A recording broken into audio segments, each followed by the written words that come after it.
दोस्तों, welcome back to our study platform. तो आज से हम लोग ऑब्जेक्टिव लुसेंट का टॉपिक वाइज क्वेश्चन आंसर को करने वाले हैं।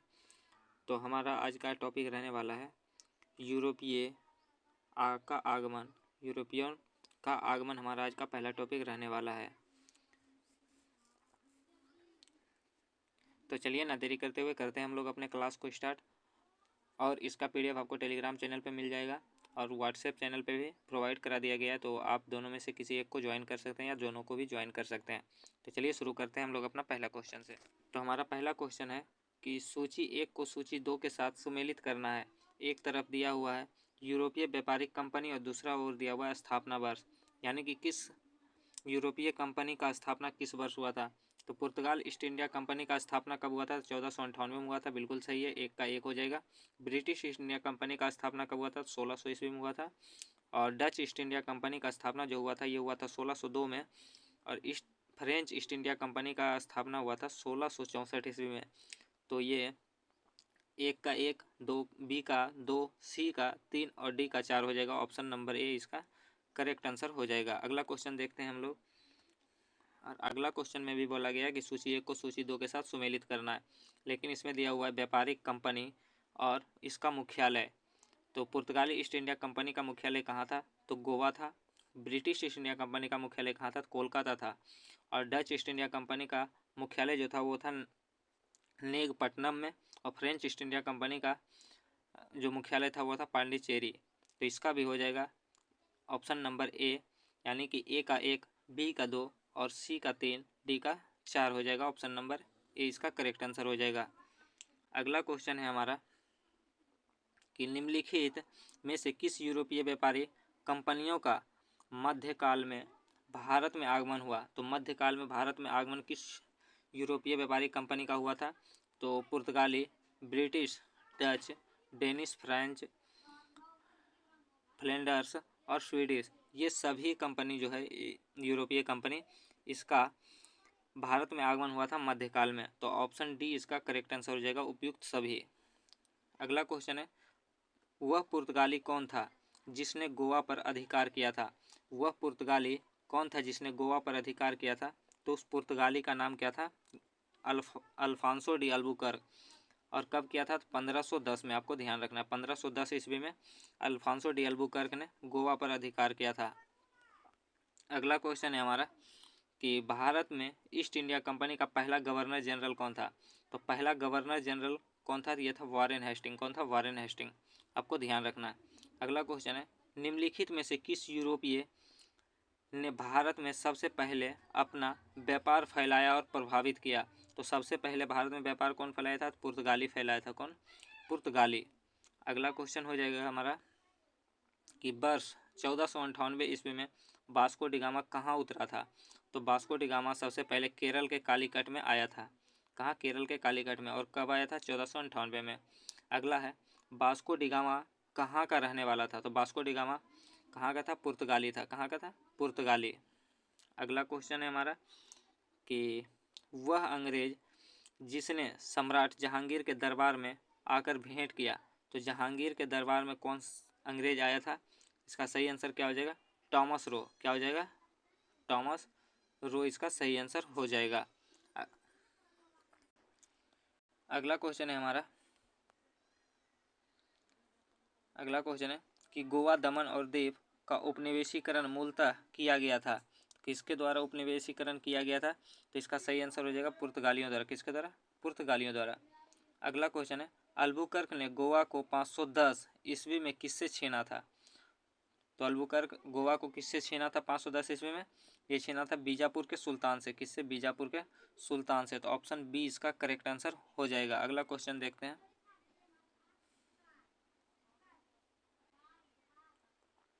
अगला क्वेश्चन है हमारा भारत तक समुद्री मार्ग का खोज किसने किया? तो भारत तक समुद्री मार्ग का खोज किसने किया था? पुर्तगाली।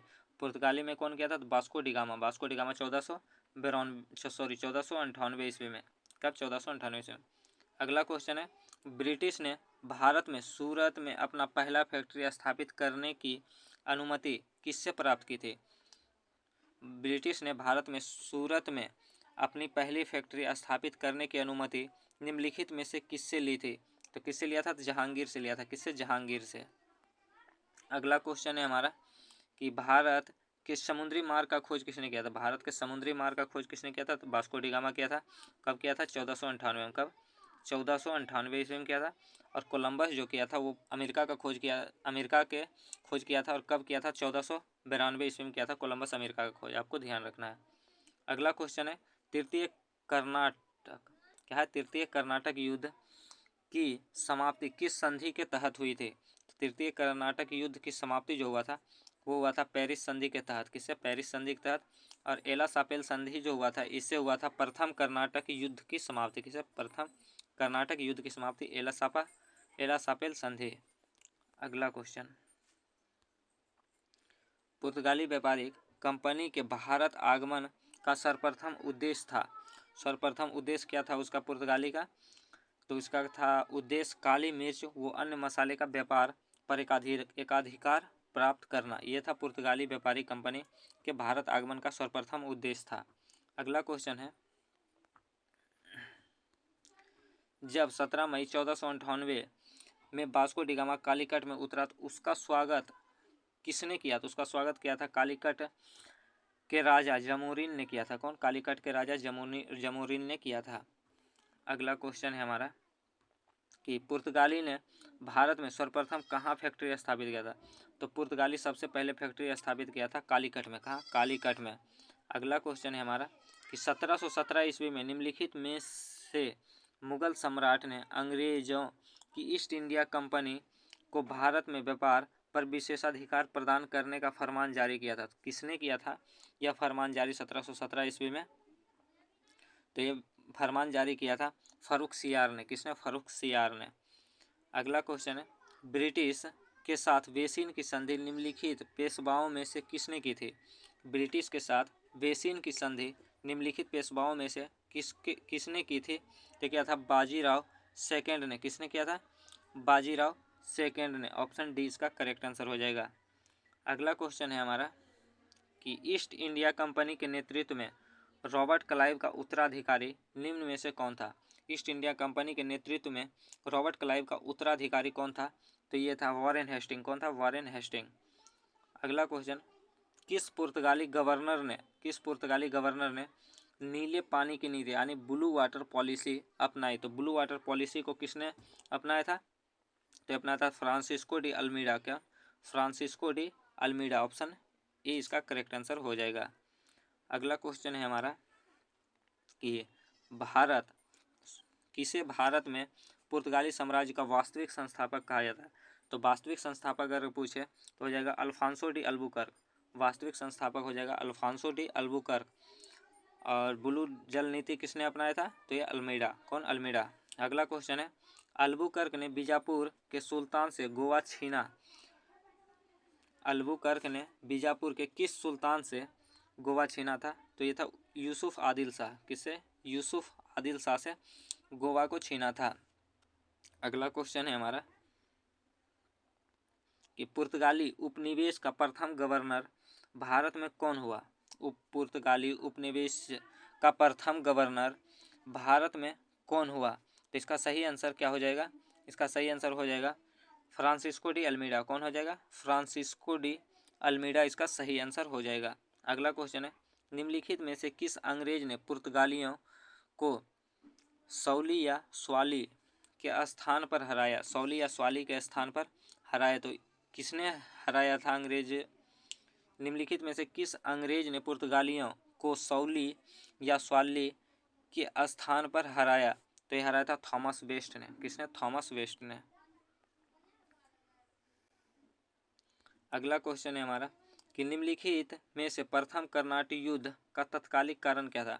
प्रथम कर्नाटक युद्ध का तत्कालिक कारण था ऑस्ट्रिया की राजगद्दी का जंग। अगला किसे जहांगीर ने खान की उपाधि से सम्मानित किया था। खान की उपाधि से सम्मानित किसे किया था। हॉकिंस को। किसे। कैप्टन हॉकिंस को किया था जहांगीर ने सम्मानित। अगला क्वेश्चन है उस क्षेत्र की पहचान करें जहां से यूरोप वासियों को सर्वोच्च सोरा और अफीम प्राप्त होता था। तो सबसे अधिक सोरा और अफीम जो प्राप्त होता था वो होता था बिहार से। कहाँ से। बिहार से। अगला क्वेश्चन है कि भारत में 1612 ईस्वी में अंग्रेजों ने अपनी पहली फैक्ट्री कहाँ स्थापित की थी। तो 1612 ईस्वी में अंग्रेज ने अपना पहला फैक्ट्री कहाँ स्थापित किया था? तो ये स्थापित किया था सूरत में। कहाँ? सूरत में। और सूरत में अंग्रेज भी पहला फैक्ट्री स्थापित किया था सूरत में ही। अगला क्वेश्चन है हमारा कि निम्नलिखित में से जिस एक शासक ने ईस्ट इंडिया कंपनी की दीवानी प्रदान की थी वह था। निम्नलिखित में से जिस एक शासक ने ईस्ट इंडिया कंपनी की दीवानी प्रदान की थी वह शासक कौन था? उस शासक का नाम बताना है। उस शासक का नाम था शाह आलम द्वितीय। कौन था? शाह आलम द्वितीय। अगला है बंगाल की निम्नलिखित फैक्ट्रियों में से एक जो पुर्तगालियों द्वारा स्थापित की गई थी वह कौन था? बंगाल की निम्नलिखित फैक्ट्रियों में से एक जो पुर्तगालियों द्वारा स्थापित की गई थी वह कौन था? तो वो था हुगली। कौन था?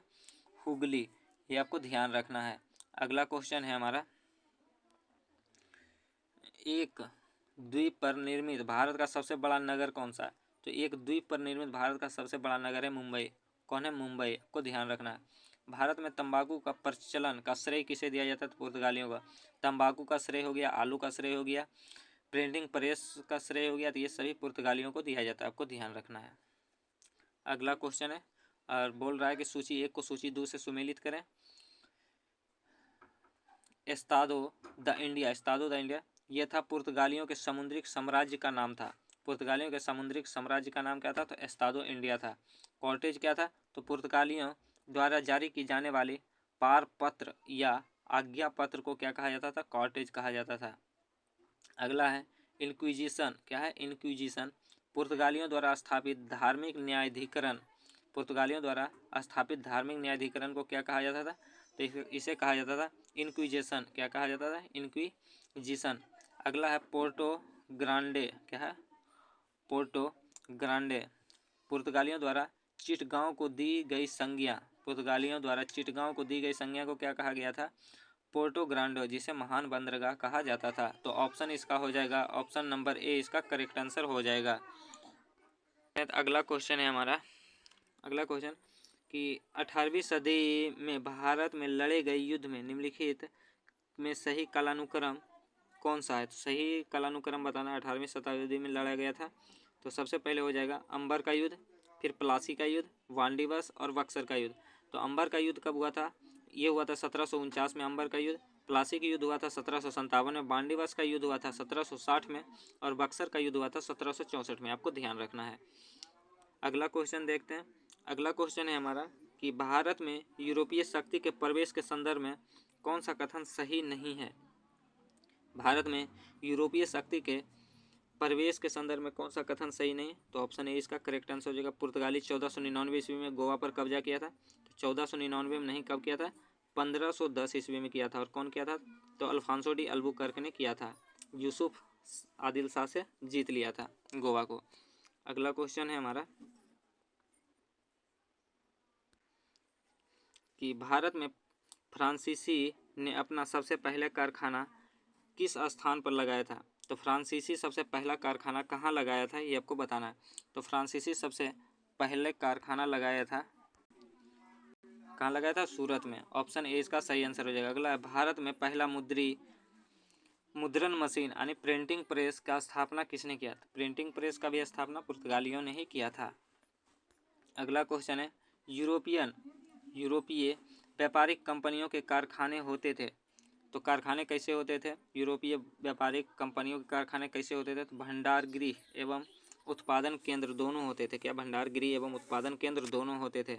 अगला है पुर्तगाली उपनिवेश गोवा, दमन और दीप को किस वर्ष जन आंदोलन के बल पर भारत सरकार ने भारतीय गणराज्य में विलय कर लिया था?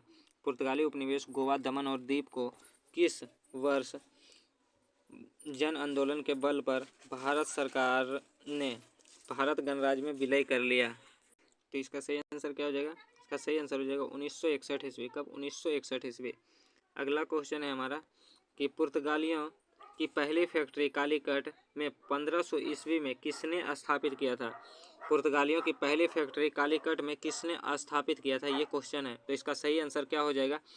इसका सही आंसर पेड्रो, क्या? Pedro Alvarez Cabral. Pedro Alvarez Cabral इसका सही आंसर हो जाएगा। अगला क्वेश्चन है कि भारत में भारतीय वस्त्र को प्रमुख निर्यात की वस्तु बनाने का श्रेय किसे है? भारत से भारतीय वस्त्र को प्रमुख निर्यात की वस्तु बनाने का श्रेय किसे है? तो ये फ्रांसीसियों को है। किसे? फ्रांसीसियों को है। अगला क्वेश्चन है हमारा कि डचों को भारतीय व्यापार से अलग करने में कौन सफल रहे? डचों को भारतीय व्यापार से अलग करने में कौन सफल रहे? तो ये सफल कौन रहे थे? तो अंग्रेज सफल रहे थे। अगला क्वेश्चन है वह कौन सा निर्णायक युद्ध था जिसमें अंग्रेज ने डचों को हरा दिया, जिस कारण डचों की भारत में चुनौती खत्म हो गई? वह कौन सा निर्णायक युद्ध था जिसमें अंग्रेजों ने डचों को हरा दिया, जिस कारण डचों की भारत में चुनौती खत्म हो गई? तो कौन सा निर्णायक युद्ध था? वेदरा का युद्ध था। कब हुआ था? 1759 ईस्वी में हुआ था वेदरा का युद्ध। अगला क्वेश्चन है हमारा कि डचों ने अपनी पहली फैक्ट्री 1605 ईस्वी में कहाँ स्थापित किया था? तो डच अपना पहला फैक्ट्री 1605 ईस्वी में मसूलीपट्टनम में स्थापित किया था। अगला क्वेश्चन है सीकरी और आगरा पहुंचने वाला पहला अंग्रेज व्यापार कौन था? सीकरी और आगरा पहुंचने वाला पहला अंग्रेज व्यापार कौन था? तो वो था रॉल्फ फिच। कौन था? Ralph Fitch. और ये किसके दरबार में आया था? ये आया था अकबर के दरबार में। आपको ध्यान रखना है किसके दरबार में? अकबर के दरबार में। अगला क्वेश्चन है हमारा ब्रिटिश ईस्ट इंडिया कंपनी का गठन किया। ब्रिटिश ईस्ट इंडिया कंपनी का गठन किसने किया था? तो ये क्या था? मर्चेंट एडवेंचर के द्वारा किया गया था। मर्चेंट एडवेंचर्स के द्वारा किया गया था, जिसे साहसिक व्यापारी कहते हैं। मर्चेंट एडवेंचर को क्या कहते हैं? साहसिक व्यापारी कहते हैं। और इसके द्वारा ही किया गया था ब्रिटिश ईस्ट इंडिया कंपनी का गठन। ये आपको ध्यान रखना है। अगला क्वेश्चन देखते हैं। अगला क्वेश्चन है 31 दिसंबर 1600 ईस्वी को 31 दिसंबर 1600 ईस्वी को किसने एक रॉयल चार्टर यानी राजकीय अधिकार पत्र जारी कर ब्रिटिश ईस्ट इंडिया कंपनी को पूर्वी देश के साथ व्यापार करने का एकमात्र अधिकार दिया था? तो 31 दिसंबर 1600 ईस्वी को किसने चार्टर जारी किया था? ये क्या था? रानी एलिजाबेथ ने। किसने? रानी एलिजाबेथ ने। अगला क्वेश्चन है ब्रिटिश ईस्ट इंडिया कंपनी का प्रथम गवर्नर कौन था? ब्रिटिश ईस्ट इंडिया कंपनी का प्रथम गवर्नर कौन था? तो टॉमस स्मिथ था। कौन था? Thomas Smith. ये आपको ध्यान रखना है। अगला क्वेश्चन देखते हैं। अगला क्वेश्चन है हमारा कैप्टन विलियम हॉकिंस किस जहाज से भारत पहुंचे थे? कैप्टन विलियम हॉकिंस किस जहाज से भारत पहुंचे थे? ये हेक्टर जहाज से भारत पहुंचे थे। कौन सा जहाज था? हेक्टर। किस मुगल बादशाह ने 6 फरवरी 1613 ईस्वी को एक फरमान जारी कर अंग्रेजों को सूरत में एक अस्थायी कोठी खोलने की अनुमति दी? किस मुगल बादशाह ने 6 फरवरी 1613 ईस्वी को एक फरमान जारी कर अंग्रेजों को सूरत में एक अस्थायी कोठी खोलने की अनुमति दी? उस मुगल बादशाह का क्या नाम था? तो वो मुगल बादशाह कौन था? जहांगीर। कौन था? जहांगीर। अगला क्वेश्चन है कौन इंग्लैंड के सम्राट जेम्स प्रथम का राजदूत बनकर 1615 ईस्वी में मुगल बादशाह जहांगीर के दरबार में अजमेर पहुंचा? वह कौन इंग्लैंड के सम्राट जेम्स प्रथम का राजदूत बनकर 1615 ईस्वी में मुगल बादशाह जहांगीर के दरबार में पहुंचा? उस राजदूत का क्या नाम था? तो उस राजदूत का क्या नाम था? वो था टॉमस रो। क्या था? Sir Thomas Roe. अगला क्वेश्चन देखते हैं। अगला क्वेश्चन है 1661 ईस्वी में पुर्तगाली के राजा ने अपनी बहन कैथरीन की शादी इंग्लैंड के राजा चार्ल्स सेकेंड से की। इस उपलक्ष्य में उसने कौन सा भारतीय द्वीप चार्ल्स सेकेंड को दहेज के रूप में दिया था? दहेज के रूप में कौन सा दे दिया था? बम्बई को दहेज के रूप में दे दिया था, बम्बई को। अगला है इंटरलोपर्स क्या थे? इंटरलोपर्स क्या थे? तो ये अनाधिकृत व्यापारियों के रूप में समुद्री लुटेरे थे। क्या थे? इंटरलोपर्स जो थे वो अनाधिकृत व्यापारियों के रूप में समुद्री लुटेरे थे, जिसे इंटरलोपर्स कहा जाता था। अगला क्वेश्चन है हमारा कि 1632 ईस्वी में गोलकुंड के किस सुल्तान ने अंग्रेज के नाम सुनाला फरमान जारी कर 500 पगोडा वार्षिक कर के एवज में उन्हें गोलकुंडा राज्य के बंदरगाह में स्वतंत्र व्यापार करने की अनुमति दी? वह कौन सा सुल्तान था? इसका नाम बताना है। वो कौन सा सुल्तान था? तो था अब्दुल कुतुब शाह। कौन था? अब्दुल कुतुब शाह, अब्दुल्ला कुतुब शाह। अगला क्वेश्चन है हमारा कि 1639 ईस्वी में अंग्रेज फ्रांसिस डे ने कहाँ के शासक से मद्रास को पट्टे पर लिया और वहाँ एक किलाबंदी कोठी बनवाई? 1639 ईस्वी में अंग्रेज फ्रांसिस डे ने कहाँ के शासक से मद्रास को पट्टे पर लिया और वहाँ एक किलाबंदी कोठी बनवाई? तो चंद्रगिरी के राजा से लिया था। किससे? चंद्रगिरी के राजा से लिया था। अगला क्वेश्चन है कि अंग्रेज ने पूर्वी भारत में पहली बार उड़ीसा में महानदी के मुहाने डेल्टा पर हरिहरपुर, वालासोर एवं पिपली में फैक्ट्री कब स्थापित किया? अंग्रेज ने पूर्वी भारत में पहली बार उड़ीसा में महानदी के मुहाने यानी डेल्टा पर हरिहरपुर, वालासोर एवं पिपली में फैक्ट्री कब स्थापित किया था? तो कब स्थापित किया था? 1633 ईस्वी में। कब? 1633 ईस्वी में। अगला क्वेश्चन है हमारा कि शाहजहां के पुत्र एवं बंगाल के तत्कालीन सूबेदार शाह शुजा से ब्रिटिश कंपनी को निशान क्या है? निशान कब प्राप्त हुआ जिसमें कंपनी को 3000 रुपये वार्षिक कर के बदले व्यापार का विशेषाधिकार मिला था? तो कब किया था? ये किया था 1651 ईस्वी में। कब? 1651 में। अगला क्वेश्चन है किसने 1680 ईस्वी में एक फरमान जारी कर अंग्रेज पर चुंगी कर 2% से बढ़ाकर 3.5% कर दिया? तो कौन कर दिया था? तो औरंगजेब ने कर दिया था। कौन कर दिया था? औरंगजेब ने कर को बढ़ाकर 2 से 3.5 कर दिया था। ये आपका सही आंसर हो जाएगा। अगला क्वेश्चन है कि किस बादशाह के आदेश पर मुगल सेना 1686 ईस्वी में हुगली पर आक्रमण कर अंग्रेज को निकाल बाहर किया? तो वो कौन थे? औरंगजेब। कौन थे? औरंगजेब। अगला क्वेश्चन है कि मुगल बादशाह ने अंग्रेज से 1.5 लाख रुपये मुआवजे के तौर पर वसूल किया?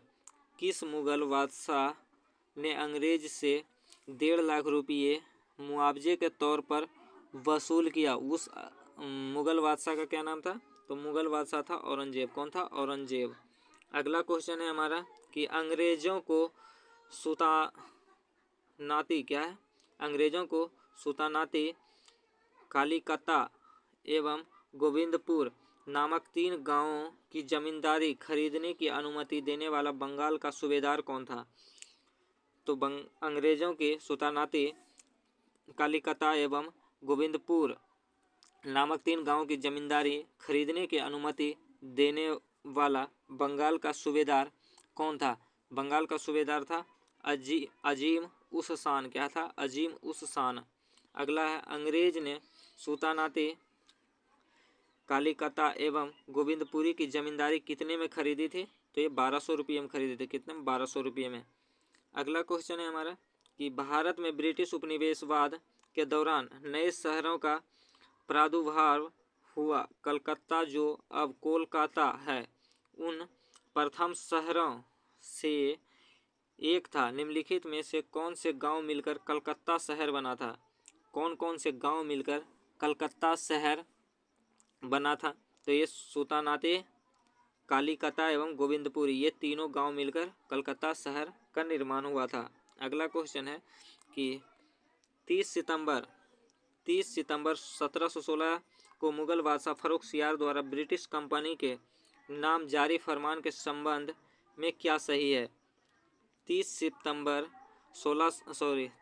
1716 को मुगल बादशाह फर्रुखसियार द्वारा ब्रिटिश कंपनी के नाम जारी फरमान के संबंध में क्या सही है? ये क्वेश्चन पूछ रहा है क्या सही है। तो इसका सही आंसर जो हो जाएगा, इसके द्वारा कंपनी को केवल 3000 रुपये वार्षिक खराज पर निःशुल्क व्यापार करने का अधिकार मिला है। बिल्कुल सही है। इसके द्वारा कलकत्ता के आसपास के गांव को किराए पर खरीदने की अनुमति मिली। ये भी सही है। आगे इसके द्वारा बंगाल के शाही मुद्रणालय से सिक्का ढालने की अनुमति मिली। ये भी सही है। तो ऑप्शन हो जाएगा डी। उपयुक्त सभी कथन जो है वो सही है। अगला क्वेश्चन है हमारा कि किसके द्वारा जारी फरमान को अंग्रेज और ने बंगाल में ब्रिटिश व्यापार का मैग्ना कार्टा बनाया? किसके द्वारा जारी फरमान को अंग्रेज और ने बंगाल में ब्रिटिश व्यापार का मैग्ना कार्टा बनाया। तो ये फर्रुखसियार द्वारा जारी फरमान को मैग्ना कार्टा बनाया। अगला, निम्नलिखित में से कौन अंग्रेज जहांगीर के समय भारत नहीं आया था? जहांगीर के समय भारत नहीं आया था कौन सा अंग्रेज? तो इसका सही आंसर होगा रॉल्फ फिच। रॉल्फ फिच किसके समय आया था? तो ये अकबर के समय आया था। किसके? अकबर। अगला क्वेश्चन है, अगला सुमेलित की करना है। एक तरफ अंग्रेज यात्री है, दूसरा तरफ मुगल बादशाह, यानी कौन सा अंग्रेज यात्री किस मुगल बादशाह के दरबार में आया था? तो जॉन मिल्डेन हॉल जो है ये अकबर के दरबार में आया था, बिल्कुल सही। विलियम हॉकिंस जहांगीर के दरबार में आया था, और जॉन सरमैन जो है वो फर्रुखसियार के शासनकाल में आया था। तो ऑप्शन ए इसका करेक्ट आंसर हो जाएगा। अगला क्वेश्चन है कि बंगाल में बंगाल में अंग्रेजों की कंपनी के बारे में किसने कहा यह एक कुत्सित या नीच, झगड़ालू लोगों और बेईमान व्यापारियों की कंपनी है?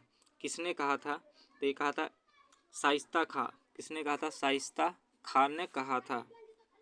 अगला क्वेश्चन है हमारा, सुमेलित करना है सूची 1 को सूची 2 से। कौन सा किला कहाँ है? एक तरफ किला है, एक तरफ स्थान है। तो फोर्ट विलियम का किला जो है वो कोलकाता में है। फोर्ट गैलिड्रिया का किला जो है वो पुलिकट में है। फोर्ट गुस्तावुस का किला जो है वो चिंसुरा में है, और फोर्ट लुइस का किला जो है वो पांडिचेरी में है। तो इसका सही आंसर हो जाएगा ऑप्शन ए। अगला क्वेश्चन देखते हैं। अगला क्वेश्चन है हमारा, अगला क्वेश्चन है, फ्रांसिस मार्टिन ने बीजापुर के सुल्तान सिकंदर आदिल शाह के अधीनस्थ वलीकोंडपुरम के मुस्लिम सूबेदार शेर खान लोदी से पादुचेरी नामक एक छोटे से गांव प्राप्त किया। मार्टिन ने पुडुचेरी का विकास किस रूप में किया था? ये पांडिचेरी के रूप में किया था। अगला क्वेश्चन है हमारा कि फ्रांसीसियों के चंद्रनगर बस्ती किसने भेंट की? फ्रांसीसियों को चंद्रनगर बस्ती को किसने भेंट किया था? तो इसको किसने भेंट किया था? शाइस्ता खान ने भेंट किया था फ्रांसीसियों को चंद्रगिरी बस्ती।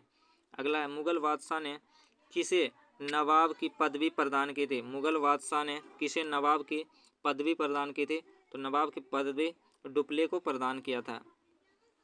अगला क्वेश्चन है हमारा कि डुप्ले के संबंध में क्या सही है? डुप्ले के संबंध में क्या सही है?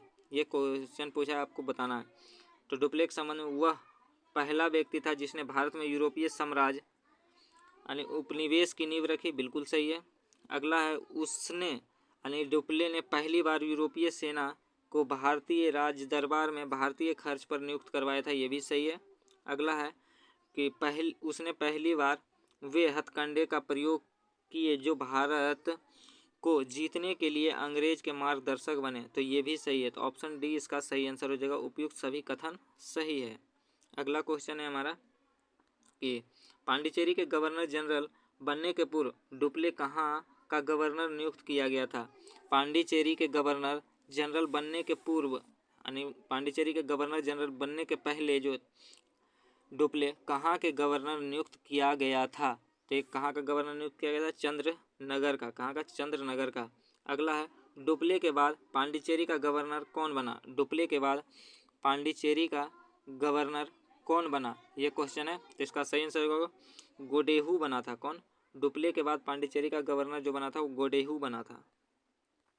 अगला क्वेश्चन है कि फ्रांसीसियों के पतन का क्या कारण था? फ्रांसीसियों के पतन का क्या कारण था? तो अंग्रेजों की नौसैनिक श्रेष्ठता एवं भारत के बाहर अंग्रेजों से व्यापारिक प्रतिद्वंदी, बिल्कुल सही है। फ्रांसीसी सरकार के समर्थन का अभाव, बिल्कुल सही है। फ्रांसीसी कंपनियों का दुर्लभ संगठन, ये भी सही है। उपयुक्त सभी कथन जो है ये सही है। तो ऑप्शन डी इसका करेक्ट आंसर हो जाएगा। अगला क्वेश्चन है कि निम्नलिखित में से कौन सा युद्ध निर्णायक युद्ध था जिसमें फ्रांसीसी हार गए और अंग्रेज की सर्वोत्ता स्थापित हो गई? फ्रांसीसी हार गए और अंग्रेज की सर्वोत्ता स्थापित हो गई, वो कौन सा युद्ध था? वो था वांडीवास का युद्ध। और कब हुआ था? 1760 ईस्वी में हुआ था। अगला क्वेश्चन है, कौन सा युद्ध यूरोपीय आंग्ल फ्रांसीसी युद्ध का विस्तार नहीं था? कौन सा युद्ध यूरोपीय आंग्ल फ्रांसीसी युद्ध का विस्तार नहीं था? तो ये द्वितीय कर्नाट युद्ध जो कि 1749 से 1754 तक हुआ था, और द्वितीय कर्नाटक युद्ध की समाप्ति जो हुआ था वो पांडिचेरी की संधि से समाप्त हुआ था। तो ऑप्शन बी इसका करेक्ट आंसर हो जाएगा। अगला क्वेश्चन है कि प्रथम कर्नाटक युद्ध की समाप्ति किस संधि के तहत हुआ था? तो प्रथम कर्नाटक युद्ध की समाप्ति हुआ था एला सापेल की संधि से। किससे? एला सापेल की संधि से। अगर दूसरी पूछे तो पांडिचेरी की संधि से। दूसरा कर्नाटक युद्ध का समाप्ति हुआ था पांडिचेरी की संधि से, और तीसरा कर्नाटक युद्ध का समाप्ति हुआ था पेरिस की संधि से। आपको ध्यान रखना है। अगला क्वेश्चन है कि गोडेहू की संधि या पांडिचेरी की संधि 1754 में कौन सा युद्ध समाप्त हुआ था? तो पांडिचेरी या गोडेहू की संधि से द्वितीय कर्नाटक युद्ध की समाप्ति हुआ था। कौन सा युद्ध? द्वितीय कर्नाटक युद्ध की समाप्ति हुआ था। अगला वांडीवास युद्ध 1760 में अंग्रेज का नेतृत्व किसने किया था? वांडीवास का युद्ध 1760 में अंग्रेज का नेतृत्व किसने किया था? ये किया था सर आयर कूट ने किया था। कौन किया था? सर आयर कूट ने किया था। अगला क्वेश्चन है कि कर्नाटक का तृतीय युद्ध किस संधि के फलस्वरूप समाप्त हुआ? कर्नाटक का तृतीय युद्ध किस संधि के समाप्त हुआ था? तो पेरिस की संधि से समाप्त हुआ था तृतीय कर्नाटक युद्ध। अगला है कि फ्रांस की सरकार ने किस वर्ष भारत स्थित फ्रांसीसी बस्तियों का अधिकार भारत सरकार को सौंप दिया? फ्रांसीसी सरकार ने किस वर्ष भारत स्थित फ्रांसीसी बस्तियों का अधिकार भारत सरकार को सौंप दिया? ये कब सौंप दिया था? 1954 ईस्वी में सौंप दिया था। अगला क्वेश्चन है हमारा कि इतिहासकार मैकाले के अनुसार वह पहला व्यक्ति कौन था जिसने पहली बार अनुभव किया कि मुगल साम्राज्य के खंडरों पर एक यूरोपीय साम्राज्य बनाया जा सकता है? इतिहासकार मैकाले के अनुसार वह पहला व्यक्ति कौन था जिसने पहली बार अनुभव किया कि मुगल साम्राज्य के खंडरों पर एक यूरोपीय साम्राज्य बनाया जा सकता है? वो कौन सा इतिहासकार था? तो वो थे डुप्ले। कौन थे? डुप्ले। अगला है निम्न यूरोपीय शक्तियों ने भारतीय व्यापार में समय समय पर प्रवेश किया। तो इसका सही कालानुक्रम बताना है। तो सबसे पहले पुर्तगाली आया था, उसके बाद जो आया था वो अंग्रेज आया था, और अंग्रेज के बाद जो आया था फ्रांसीसी, फिर डच आया था। तो 4-1-3-2 4-1-3-2 ऑप्शन बी इसका करेक्ट आंसर हो जाएगा। अगला क्वेश्चन है हमारा कि निम्नलिखित यूरोपियों में से कौन सा एक स्वतंत्र पूर्व भारत में व्यापार के रूप में सबसे अंत में आए? तो सबसे अंत में आया था फ्रांसीसी। कौन आया था सबसे अंत में? फ्रांसीसी आया था। और सबसे पहले अगर पूछे तो पुर्तगाल सबसे पहले आया और सबसे बाद में गया। अगला क्वेश्चन है कि भारत का बादशाह उस समय कौन था जब ब्रिटेन की ईस्ट इंडिया कंपनी की स्थापना हुई? भारत का बादशाह उस समय कौन था जब ब्रिटेन की ईस्ट इंडिया कंपनी का स्थापना हुआ था? तो वो कौन था? अकबर था उस समय सम्राट। अगला क्वेश्चन देखते हैं। अगला क्वेश्चन है हमारा कि 17वीं सदी के दौरान दक्षिण भारत में यूरोपीय व्यापारी कंपनियों की सफलता के लिए निम्न में से कौन सा कारण था? कौन सा कारण था? ये क्वेश्चन पूछ रहा है। तो इसका सही आंसर हो जाएगा दक्षिण में मुगल उतनी तादाद में नहीं थे जितनी उत्तर में थे। बिल्कुल सही है।